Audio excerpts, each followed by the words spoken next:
Hey everybody, Mr. Bucko here with a couple of examples from your Chapter 6 Part 1 practice test to go over for preparations for taking your Chapter 6 Part 1 test. So the first problem I have here is asking if the points 1, 7, 25, negative 3, and negative 8, 18 lie on the same line, and we want to justify our answer. Well, if these 3 points are on the same line, that means that the slopes between any 2 points will all be the same. If we're talking about one line has the same slope no matter where you are on that line or what 2 points you're comparing. So we want to find the slopes between each pair of points. The first points I'm going to pick are the first one and the second one. So I'm going to do negative 3 minus 7. I'm going to subtract the y values. And then I'm going to do 25 minus 1, subtract the x values, put those in the denominator, keeping in mind we want to do the difference of the y's divided by the difference of the x's. Slope is the change in y over the change in x. When we do this, negative 3 minus 7 is negative 10. 25 minus 1 is 24, and that fraction can be reduced to negative 5 over 12, because 2 goes into 10 and 24. So the slope between these 2 points here is negative 5 over 12. If we draw the line that connects these 2 points, that slope will be negative 5 over 12. So we found the slope between the first 2 points. The next couple points I'm going to pick are I believe it's the second one and the third one. I'm going to do 25, negative 3, and negative 8, 18. So I'm doing negative 3 minus 18, taking the difference of the y values, divided by the difference of the x values. 25 minus negative 8, 25 minus negative 8. Notice there's an extra minus sign here because this minus sign is not the same as this minus sign. So negative 3 minus 18 over 25 minus negative 8 is going to be negative 21 over 33. Negative 3 minus 18 is negative 21. 25 minus negative 8 is 33. And 21 over 33 can be reduced because 3 goes into both of those numbers. That can be reduced to negative 7 over 11. So the slope of the line that connects these 2 points is negative 7 over 11. Then we'll do the last two, the first one and the last one there.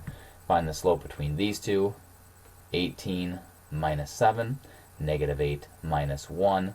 So we have the difference of the y values divided by the difference of the x values, and we have 11 over negative 9 because 18 minus 7 is 11. Negative 8 minus 1 is negative 9. So the slope of the line that connects these 2 points is 11 over negative 9. Notice none of these slopes are the same. So that means if we connect these 2 points and then the last 2 points and the first and third points, those will be 3 completely different lines. So therefore, these points do not lie on the same line because the slope between any 2 pair of points is not the same. And we can see this if we were to graph these 3 points, we would clearly see that these 3 points are not in the same line. But using slope, we say they're not in the same line because the slopes are not the same.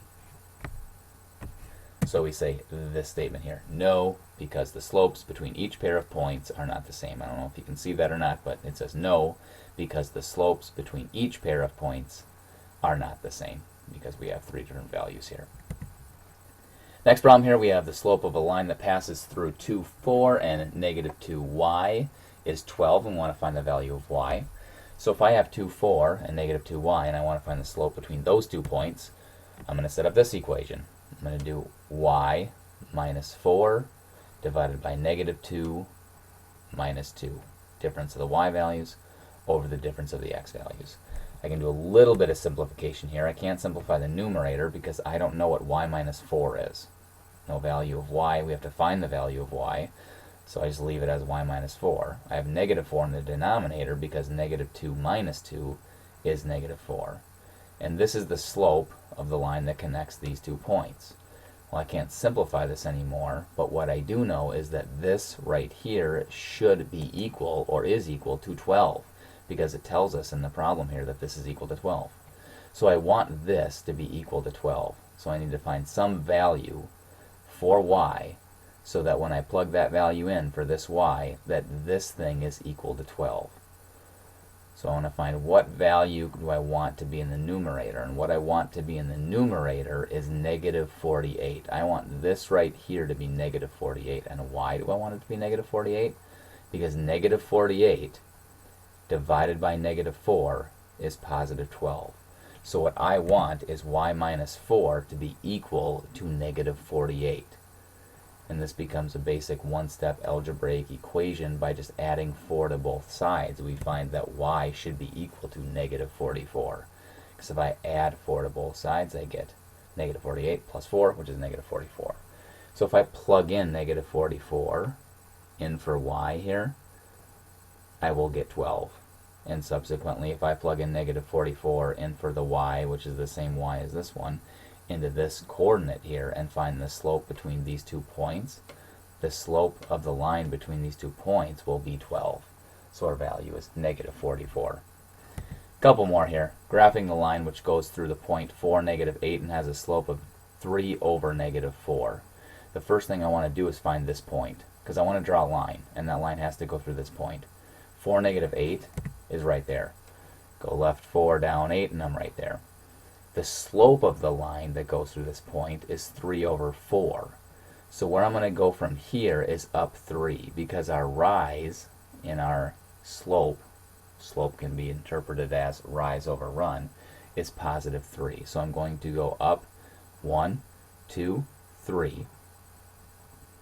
And then I'm going to go left 4, because our run is 4, and it's negative 4. So I'm going to go backwards. So I'm going up 1, 2, 3, and then left 1, 2, 3, 4, and there will be another point.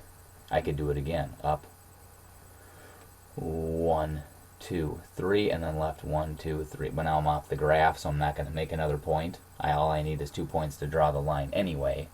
The line that goes through the point 4, negative 8 and has a slope of 3 over negative 4 is this line here. Because once again, I'm plotting the point 4, negative 8, going up 1, 2, 3, left 1, 2, 3, 4, and finding another point for that line. And the key there is to know that slope can be interpreted as rise over run. This is how many you go up or down. This value is how many you go left or right. Another problem we have here, we have subscribers of something, cable subscribers it looks like, from 1980 to 2005. So we'll notice here that subscribers are kind of increasing as time goes on, which makes sense. And we want to show all the work of the rate of change from 1980 to 2005. So all I'm doing here is putting an application to this. And now these numbers have meaning instead of just being X and Y's.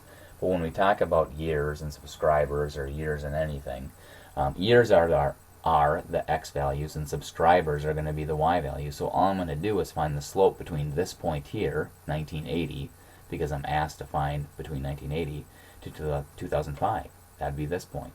So I'm just going to find the slope between this point here and this point here. So I'm going to do 65,853,000 minus 17,500,000 divided by 2005 minus 1980. Because this will be the total amount of subscribers that there are between 1980 and 2005. And then the denominator will be how many years there are between 1980 and 2005. And that simplifies to be 48,353,000 over 25.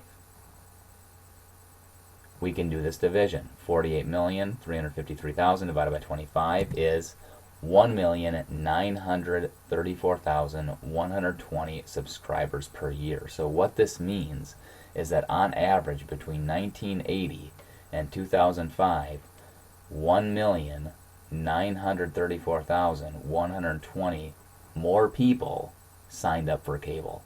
If we go from 1980 to 81 to 82 to 83 to 84 to 85, on average, this many more people signed up for cable. So there's your explanation for how you would find that. And all that is a slope, just tying it to a context. So those are the couple problems that you have in the Chapter 6, Part 1 practice test. You'll be on your actual test, and hope that helps.